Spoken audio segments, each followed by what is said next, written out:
The void between stars erupted in prismatic fire as the Stellar Empire's flagship, the Celestial Dawn, emerged from hyperspace. On its command bridge, Princess Astrea Valkyr stood with the characteristic stillness of her species, her iridescent scales catching the light of distant explosions. Her people, the Valkyrians, were known throughout the galaxy as living weapons, their bodies enhanced by both evolution and technology to perfect the art of warfare. The humans had surprised them all. What should have been a routine expansion into an underdeveloped sector had become the Empire's most challenging campaign in centuries. These primitives, barely able to reach beyond their solar system, fought with a ferocity that defied logic and a creativity that bordered on madness. "Another human fleet approaches, Your Highness," reported her second-in-command, Commander Thex. "They're using that scattered formation again." Astrea's silver eyes narrowed as she studied the tactical display. The humans had developed a maddening habit of turning their technological disadvantages into advantages. Their ships were smaller, more numerous, and far more maneuverable than the Empire's capital ships. They moved like schools of fish, dispersing and reforming in patterns that made targeting solutions nearly impossible. "They're learning," she murmured, more to herself than to her crew. Fascinating. The battle unfolded like a deadly dance. Human vessels darted between the Empire's formation, their smaller weapons barely scratching the advanced shielding but their persistence wearing down the defenders' patience. Astrea watched as several of her captains broke formation, pursuing the attackers in vengeful fury, exactly as the humans wanted. "Hold position," she commanded, her voice carrying the weight of centuries of martial tradition. "They're trying to scatter us. Maintain defensive sphere formation." A new contact appeared on her tactical display, larger than the other human vessels and moving with deliberate purpose. While the rest of the human fleet seemed chaos incarnate, this ship moved with precision that spoke of exceptional skill. Its trajectory brought it straight toward the Celestial Dawn. "Interesting," Astrea mused, her scaled fingers tapping against the command rail. "They've sent their best." The human vessel, designation Artemis, launched a daring attack run that threaded through her defensive screen. Its maneuvers were masterful, anticipating her gunners' targeting patterns and exploiting microscopic gaps in coverage. For the first time in decades, Astrea felt her heart quicken with genuine excitement. "Prepare my personal shuttle," she ordered, rising from her command throne. "And a boarding team." Commander Thex's facial ridges flared in alarm. "Your Highness, surely you don't intend to dash." "I do." She smiled, revealing teeth like polished pearls. "Someone aboard that ship understands the true art of war. I want to meet them, personally." The shuttle launch was timed perfectly, emerging from the Celestial Dawn's hangar just as the Artemis executed another attack run. Astrea piloted herself, her enhanced reflexes allowing her to match the human ship's erratic course. When their point defense systems targeted her small craft, she didn't evade, she charged straight through, her shuttle's advanced shields barely holding against the barrage. The boarding was textbook perfection. Her team burned through the outer hull at a weak point she'd identified during the ship's approach vector. They breached into a secondary corridor, and Astrea immediately sensed something was different about this vessel. The interior was sparse, utilitarian, but there was an elegant efficiency to its design that spoke of a warrior's mindset. Her boarding team encountered surprisingly light resistance, until they reached the bridge access corridor. There, they found him. A human male stood alone in their path, armed with what appeared to be a ceremonial sword alongside his standard weapons. He was tall for his species, with features that seemed carved from stone and eyes that burned with tactical intelligence. His stance was perfect, revealing years of disciplined training. "My team will secure the rest of the ship," Astrea announced, stepping forward. "This one is mine." The human sword hummed to life, its edge wreathed in disruptive energy that could theoretically pierce her personal shields. A human weapon incorporating advanced technology, another surprise. He spoke, his voice deep and confident, Commander James Blackwood. And you must be the infamous princess of the Stellar Empire. Astrea Valkyr, she replied, igniting her own blade. I've watched you fight, Commander. Your ship moves like an extension of your will. I had to see for myself what kind of warrior could achieve such harmony with their vessel. And I've heard stories of the princess who leads from the front, he answered, his stance shifting subtly. They say you've never lost a duel. Her blade described a precise arc through the air. Perhaps today will prove interesting for both of us. Their combat was unlike anything either had experienced before. James fought with a style Astrea had never encountered, a fusion of classical human sword techniques with adaptations for zero-gravity combat. She found herself having to actively predict his movements rather than relying on her usual pattern recognition algorithms. What began as a test of skill became something more. Each exchange revealed something about their opponent: discipline, creativity, honor. Their blades sang through the recycled air of the corridor, telling a story of two warriors who had finally found their equal. The fight ended in a draw, both of them disarmed by a particularly spectacular sequence of moves. They stood facing each other, breathing heavily, equal parts frustrated and exhilarated. The stories didn't do you justice, James said, a note of genuine admiration in his voice. Nor you, Astrea replied, finding herself strangely reluctant to end their encounter. Your people continue to surprise me. A distant explosion rocked the ship, reminding them both that a larger battle still raged. Astrea made a decision that would alter the course of both their civilizations. We will meet again, Commander Blackwood, she declared, retrieving her blade. Perhaps next time, we can discuss why your people fight with such passion. I find myself curious. Until then, Princess, he replied with a slight bow that somehow managed to be both respectful and slightly irreverent. As Astrea returned to her shuttle, she knew she had encountered something unprecedented, a human who could match her in combat, wit, and spirit. The war had suddenly become far more interesting than a mere conquest. Little did either of them know that their duel would be the first note in a symphony that would reshape the galaxy itself. 3 weeks after their first encounter, Astrea found herself studying battle footage of the Artemis with an intensity that went beyond military analysis. Commander Blackwood's ship had appeared in 6 more engagements, each time demonstrating tactics that bordered on artistic. He fought like he dueled, with precision, creativity, and an almost poetic grace. Your Highness, Commander Thex interrupted her reverie, the Imperial Council is expressing concern about our lack of progress in this sector. Astrea's scaled fingers paused over the holographic display. Are they? How fascinating that they expect us to simply steamroll a species that has consistently proven itself more resourceful than any we've encountered in the last millennium. They specifically mentioned the Artemis incident, Thex continued carefully. Some suggest you should have eliminated Commander Blackwood when you had the chance. Some should remember their place, Astrea replied, her voice carrying a dangerous edge. The art of war isn't merely about elimination. It's about understanding. Before Thex could respond, the tactical alert blared. A human fleet had been detected approaching the Kenera colony, one of the Empire's most recent acquisitions. Among them was a familiar signature, the Artemis. Well then, Astrea smiled, rising from her command throne. Let's not keep them waiting. The battle that ensued over Kenera was unlike anything in the Empire's military records. The humans had adapted their tactics again, this time using the planet's rings as cover. Their smaller ships darted through the debris field, launching hit-and-run attacks that forced the Imperial fleet to divide its attention. And there was the Artemis, moving through chaos like a dancer through rain. Astrea watched as James systematically dismantled her carefully planned defense grid.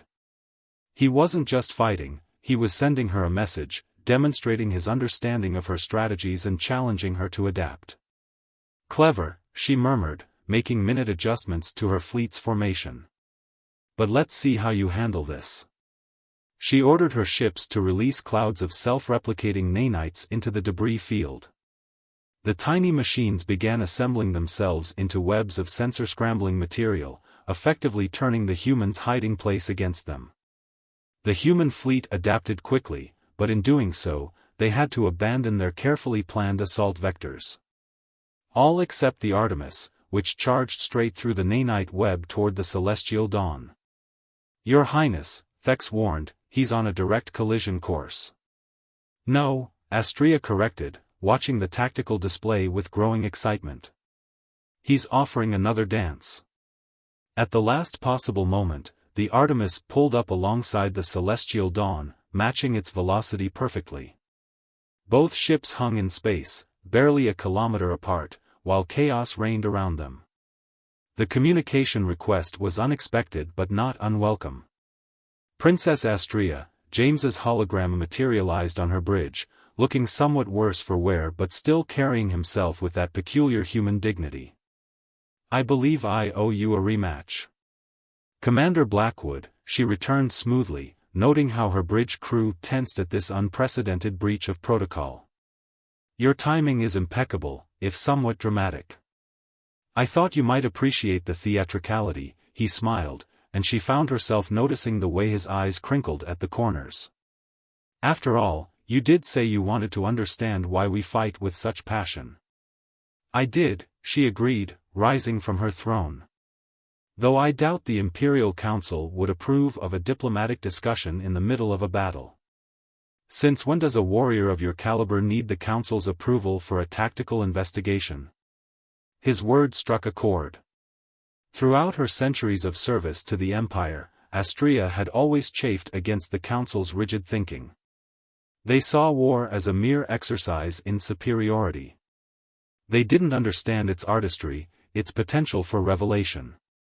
"Security teams to my personal hangar," she commanded. "And inform the fleet to maintain current defensive positions." "Your Highness," Thex protested, "this is highly irregular dash."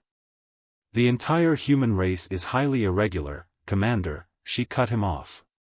"Perhaps it's time we stop trying to force them into our regular patterns." The hangar where they met was neutral ground, halfway between their ships. Both came armed but with weapons powered down, a gesture of mutual respect.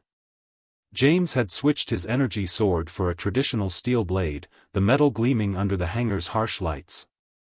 "Your nanite web was inspired," he opened, rolling his shoulders as they circled each other. "Turning our advantage into a liability, classic Valkyrian thinking." "Your response was equally impressive," she replied, noting how he'd modified his stance since their last encounter. "Most commanders would have retreated. You saw the opportunity hidden within the setback." Their blades met with a ring that echoed through the hangar. This time, both fought with something to prove, not superiority, but understanding. Each exchange was a question and an answer, a statement of philosophy expressed through steel and skill. "Why do you fight, Commander?" Astrea asked as they locked blades. "Your people could have surrendered when we first arrived. You could have accepted imperial rule and gained access to our technology, our knowledge." "Because humanity doesn't kneel," he replied, executing a complex disengaging maneuver. "We don't accept limits placed on us by others. Each time your empire pushes us, we grow stronger. We adapt. We overcome. Even if it costs you everything. Especially then." His next attack drove her back a step. "That's what your empire doesn't understand about us. Humanity's greatest achievements have always come from defying impossible odds." Their duel continued, but Astrea found herself increasingly distracted by the passion in his words, the fire in his eyes. She had lived for centuries, led countless campaigns, but she had never encountered anyone who made her question her assumptions quite like this human. The battle outside reached a crescendo, and warning klaxons began blaring in the hangar. Their time was up. "It seems we must postpone our discussion," Astrea said, lowering her blade. "A pity. I was just beginning to understand." "Then perhaps we need to arrange another meeting," James suggested, his expression unreadable. One without quite so many explosions. Are you proposing a clandestine diplomatic exchange, Commander Blackwood? I'm proposing a chance to continue our conversation about humanity's passion, he replied with that same subtle smile. Unless the mighty princess of the Stellar Empire is afraid of a little unofficial dialogue? Astrea felt both her heart skip a beat, a sensation she hadn't experienced in centuries. Name the time and place, Commander. I look forward to continuing your education. As they returned to their respective ships, Astrea realized that she had just taken the first step down a path that could either save both their peoples or doom them all. Strangely, she found herself more exhilarated than concerned. The war had definitely become far more interesting than a mere conquest. The neutral outpost on Helio Station hung in the eternal twilight between two binary stars, its ancient hull scarred by centuries of solar winds. It was here, in this lawless frontier between empire and human space, that Astrea waited in a private observation deck, watching the stars dance their eternal waltz. Our meetings are becoming dangerous, she said without turning as James entered the room. 3 months of clandestine encounters had taught her to recognize his footsteps. The Imperial Council has spies everywhere. Your council isn't the only one growing suspicious, he replied, moving to stand beside her. My superiors are questioning why the infamous Princess Astrea keeps letting the Artemis slip through her fingers. The space between them crackled with unspoken tension. Their diplomatic exchanges had evolved from discussions of military philosophy to deeper conversations about their civilizations, their beliefs, their hopes for the future. Each meeting left them both increasingly aware of the growing connection between them, and the mounting dangers it presented. There's talk of replacing me, Astrea revealed, her silver eyes reflecting the binary star's light. The Council believes I've grown, soft on humanity. They're not entirely wrong. Is that what this is? James asked quietly. Softness? You know it isn't. She turned to face him, noting the new lines of worry around his eyes. What I've learned from you, from humanity, has changed everything. Your species' potential, your adaptability, your passion, you deserve better than conquest. Try telling that to your council, he said with a bitter smile. Or to my commanders, who see the Empire as an existential threat that must be eliminated at any cost. Before she could respond, both their secure communicators chimed simultaneously. The timing wasn't coincidental. James checked his first, his face hardening. The Artemis, there's been an attempt to seize her. My XO led a mutiny, claiming I've been compromised. The Celestial Dawn is reporting similar concerns. Astrea's scales flickered with alarm as she read her message. Commander Thex has submitted formal charges of treason against me to the Imperial Council. This isn't a coincidence. James moved closer, instinctively taking up a defensive position beside her. Someone knows about our meetings. Multiple someones, Astrea corrected, her tactical mind racing. This is too well coordinated.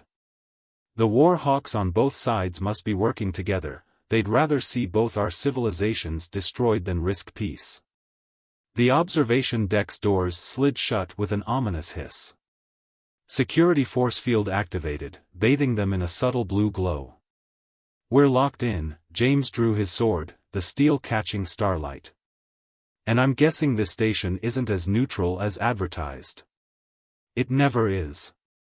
Astrea activated her own blade, its energy field humming to life. The question is, who bought their loyalty? The answer came in the form of plasma bolts searing through the reinforced doors.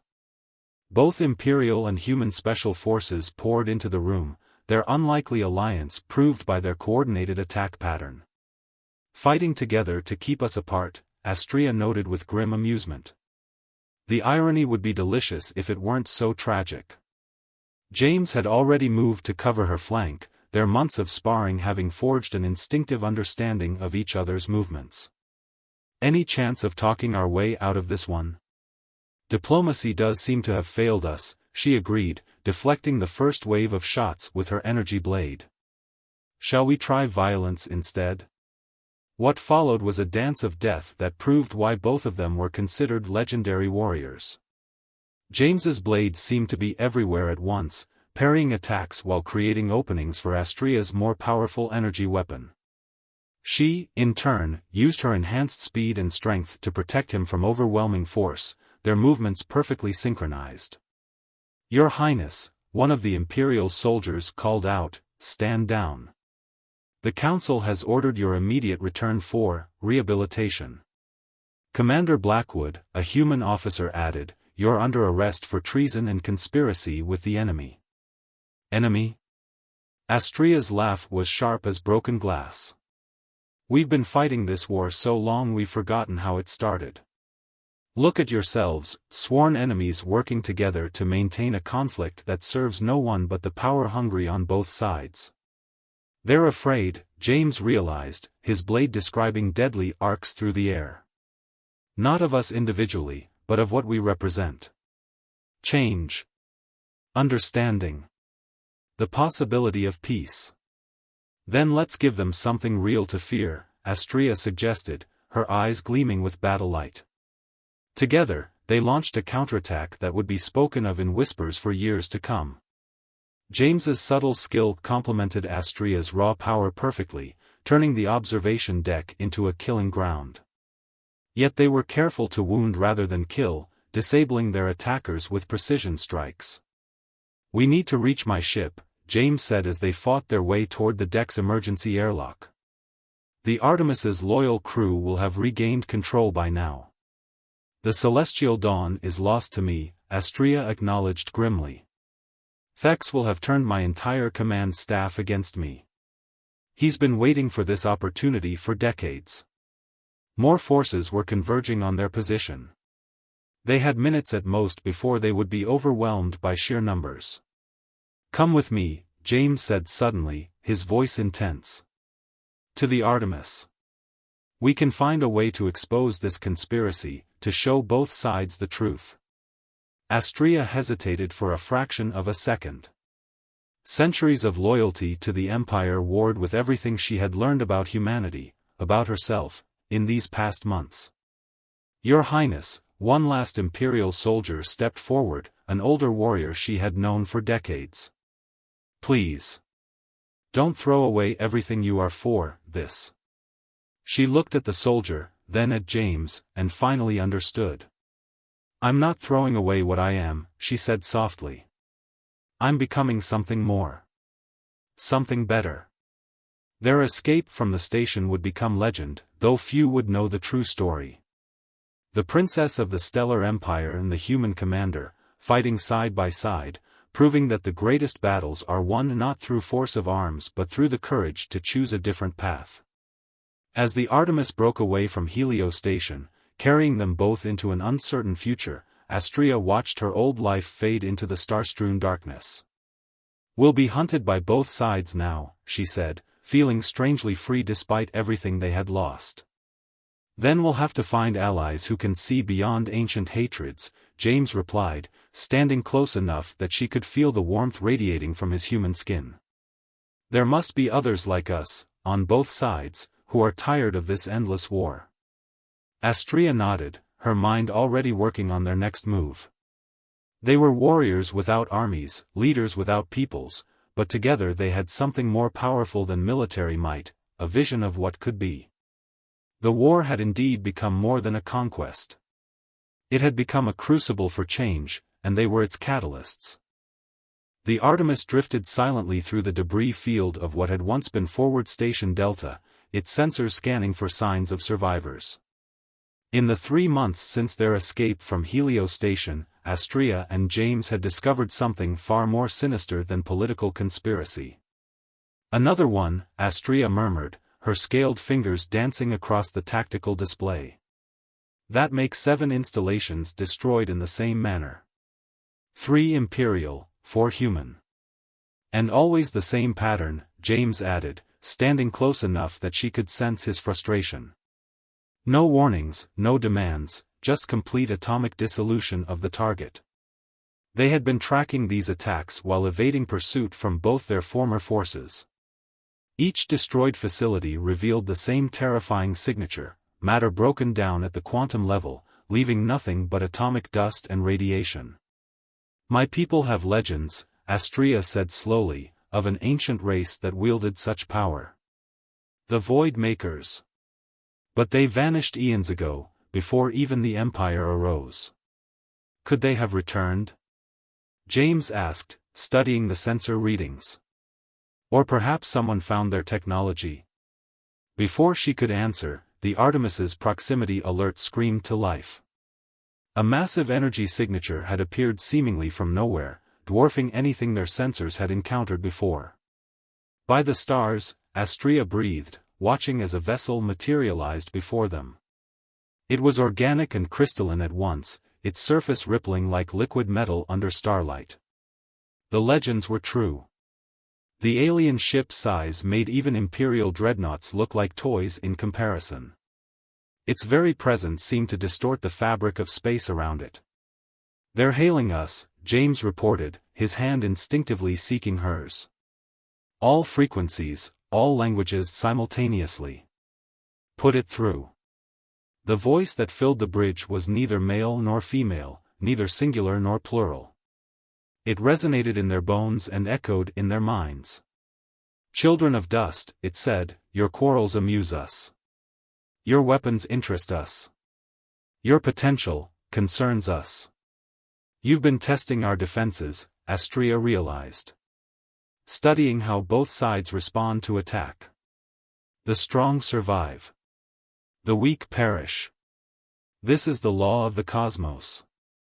The voice seemed to smile, though no image accompanied it. "Your two races have shown remarkable resilience. Now we will see if you deserve to exist at all." The transmission ended, and immediately their sensors detected similar ships appearing near every major human and imperial world. "They were waiting for us to wear each other down," James said grimly. "The war, it was all just preparation for their harvest." Astrea's tactical mind was already racing ahead. "We need to warn both sides. Neither the Empire nor humanity can face this threat alone. They'll never believe us," James pointed out. "We're branded traitors by both sides. Then we'll make them believe." Astrea's eyes gleamed with determination. "You taught me that humanity's greatest achievements come from defying impossible odds. Let's put that theory to the test." What followed was the most daring gambit in either of their careers. Using James's knowledge of human encryption and Astrea's imperial override codes, they broadcast proof of the Void Maker's existence to every military and civilian channel they could access. The response was immediate and predictable. Both sides assumed it was an elaborate deception. But when the Void Makers began their simultaneous assault on multiple worlds, the truth became impossible to ignore. "Imperial Fleet Command is reporting heavy losses in 3 systems," Astrea reported, monitoring the flood of emergency transmissions. "The Void Makers' weapons, nothing can stand against them." "Same on our side," James confirmed grimly. "The Sol Defense Fleet is being torn apart. Earth itself is under attack." A plan was forming in Astrea's mind, desperate, possibly suicidal, but with a chance of success that only someone who understood both human and imperial warfare could see. "The Void Maker's technology is beyond us," she said, pulling up tactical displays, "but their strategy is ancient. They expect us to fight separately, to fall divided." James caught on immediately. "But if we could somehow coordinate both fleets, get them to work together." "We'd still be outgunned," Astrea nodded, "but we might find a weakness. Your people's creativity combined with imperial technology." "It's impossible," James said with a growing smile. "Completely insane. Precisely why it will work." Astrea's scales flickered with excitement. "Humanity's greatest achievements, remember?" They spent the next hours reaching out to every contact they had left in both militaries, calling in favors, making promises, and sometimes outright threatening to reveal embarrassing secrets. Slowly, a coalition began to form, officers and crews who recognized the greater threat and were willing to follow two traitors if it meant saving their worlds. The plan they devised was audacious. Human ships, smaller and more maneuverable, would act as bait, drawing Voidmaker vessels into carefully planned kill zones. There, Imperial capital ships would unleash their full firepower, their advanced weapons enhanced by tactical data from human sensor nets. They're responding, James reported as the first coordinated attacks began. Both sides. They're actually working together. Astria watched the tactical displays with pride as human and Imperial ships maneuvered in perfect concert, like dancers in a deadly ballet. The Voidmaker's advantages in technology were fearsome, but they had never encountered victims who refused to play the role of prey. "We've found something," a human science officer reported excitedly.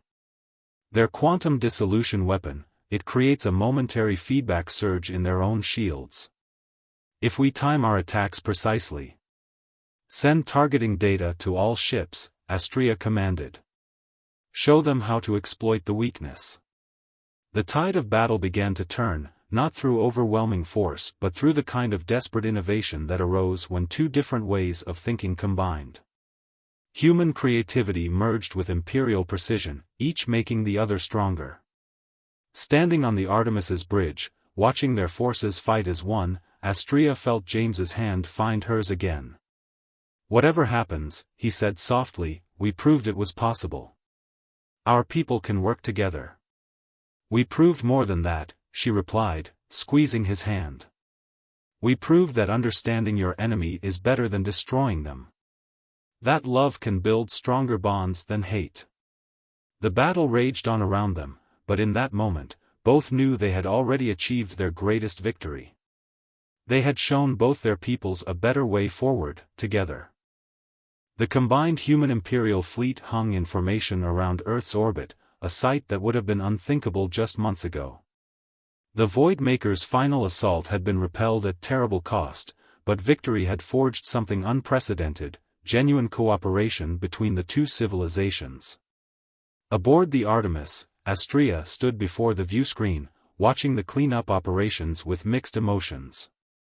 Debris from all three forces littered Earth's orbital paths, a graveyard of sacrifices that had saved both their peoples. "The Imperial Council has requested your presence," James said softly, entering the bridge. "Not as a traitor, but as a hero. They're calling you the Architect of Unity." "And what of you?" she asked, turning to face him.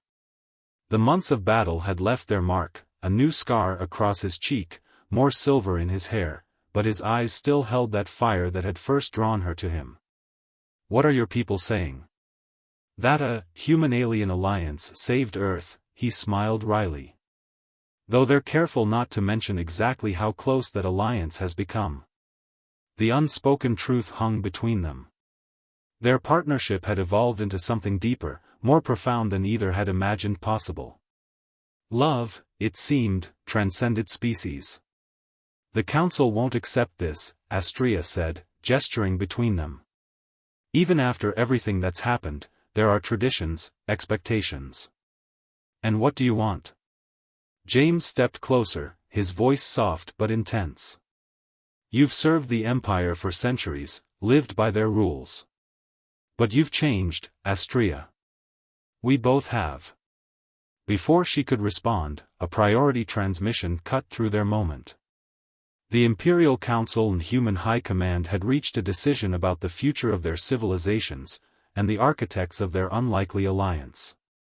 The meeting was held on neutral ground, a hastily constructed space station positioned exactly between Earth and the nearest Imperial colony. Representatives from both sides filled the chamber, their former enmity replaced by cautious respect. "The Voidmakers have been defeated," the Imperial High Counselor began, "but they have left us with questions about our place in the universe. Questions about survival, adaptation, and cooperation. We've learned that isolation leads to stagnation," the human commander added. "And that diversity, of thought, of culture, of biology, creates strength." Astria and James stood before them, their posture military precise but their hands barely touching, a subtle defiance of convention. Your actions, the counselor continued, while initially seen as treasonous, have demonstrated a truth we can no longer ignore. The future belongs to those who can bridge divides, who can see beyond ancient prejudices. Therefore, the human commander took over. We are establishing a new joint initiative. A combined fleet, staffed by both our peoples, dedicated to exploration and mutual defense. And we want you both to lead it. The proposal was revolutionary, a formal legitimization of everything they had fought for. But it came with strings attached, political compromises that would force them to navigate complex diplomatic waters. There will be resistance, the counselor warned. Many on both sides still cling to the old ways. Let them, Astrea said firmly.